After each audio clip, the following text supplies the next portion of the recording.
সামান্য একটা ভুলের জন্য কত বড় ক্ষতি হয়ে যাচ্ছিল আমাদের, সেটা দেখতে পাবে তোমরা এই ভিডিওটাতে। কি হয়েছিল আমাদের সাথে তো চলো তোমাদের সাথে শেয়ার করি, তার জন্য সাথে থাকো আমাদের।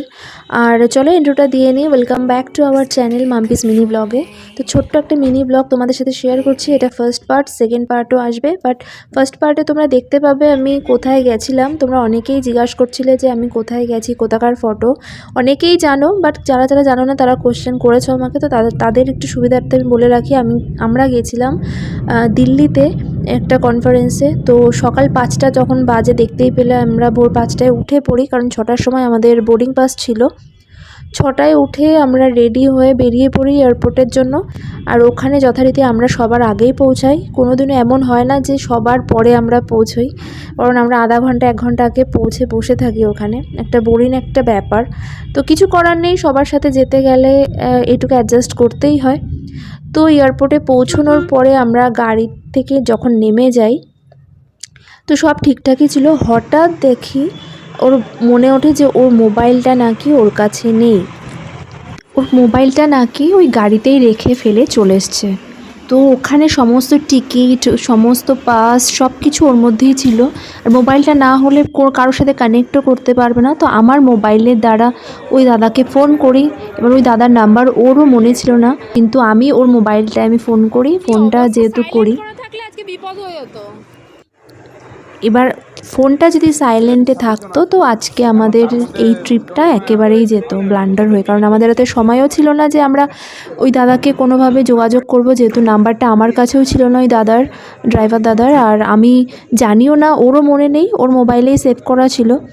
তো যাই হোক, দাদা বেশি দূর যেতে পারেনি, তখন ওর ফোনেই আমি ফোন করেছিলাম। যে তখন দাদা ফোনটা রিসিভ করে বলল যে হ্যাঁ আমি এক্ষুনি দিয়ে যাচ্ছি। তো ফোনটা নিয়ে আবার রিটার্ন এসে আমাদের দিয়ে যায়।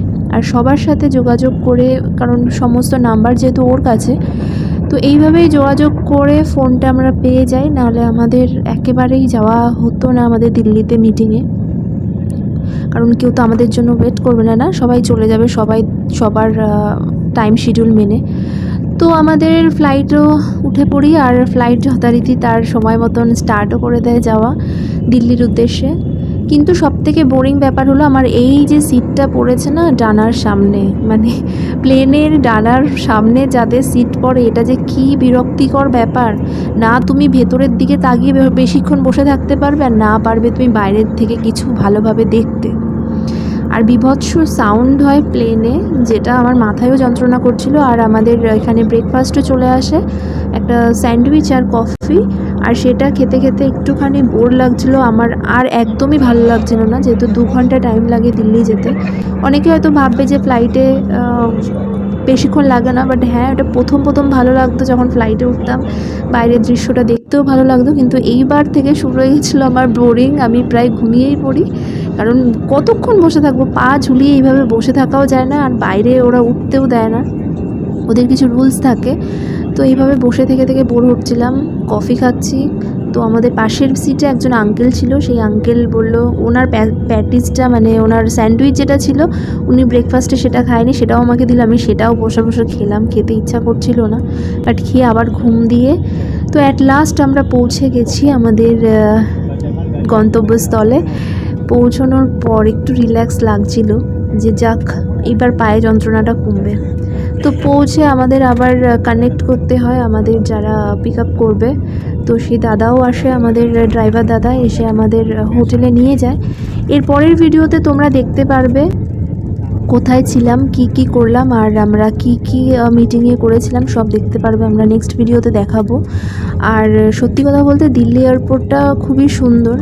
আমি যতবার গেছি হায়দ্রাবাদের এয়ারপোর্টটাও সুন্দর, আর দিল্লিতে সুন্দর, বাট এখানে প্রচুর রাশ থাকে, যেহেতু সমস্ত এখানে ইন্টারন্যাশনাল ফ্লাইটগুলো আসে। প্রচুর ফ্লাইট এখানে ছিল দাঁড়িয়ে। আর চলো নেক্সট ভিডিওতে তোমাদের সাথে দেখা হচ্ছে। আর এই আমাদের সমস্যাটা তোমাদের সাথে শেয়ার করলাম, যে ফোনটা আজকে একেবারেই যাচ্ছিল। যাই হোক, ভালোই সব কিছু মিটমাট হয়ে আমরা পৌঁছে যাই হোটেলের উদ্দেশ্যে। তো আসছি নেক্সট ব্লগে, সাথে থাকো।